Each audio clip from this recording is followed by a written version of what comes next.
আজকে সকাল সকাল বেরিয়ে গেছিলাম চেম্বার থেকে আজকে একটুখানি যাওয়ার ছিল বারাসাতে। মার ভাই যাবে, তো একসঙ্গে তিনজনের একটা কাজ ছিল আর কি।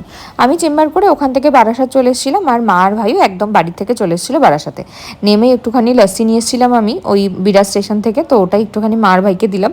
যা গরম বাইরে, প্রচণ্ড গরম। যাই হোক, কাজটা ছেড়ে ফিরে এসে একটু রেস্ট নিয়ে মেয়েকে নিয়ে গিয়েছিলাম ছাদে।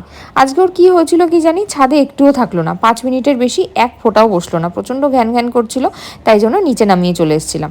আর আজকে তো আমার ব্যায়াম থাকে না, মঙ্গলবারটা অফ ডে থাকে। একটুখানি বাজারে গেছিলাম, আর এসে দেখছি উনি ঘুম থেকে উঠে একদম নিজের মানে মুডে চলে এসছে আর কি, মিতাদিকে সাজাচ্ছে। আমার একটা পুরনো লিপস্টিক ছিল আর কি, তো ব্যাস ওইটা দিয়ে এদিক ওদিক ঘুরে ঘুরে সাজাচ্ছে, আবার দেখছে কোন জায়গাটা ফাঁকা আছে।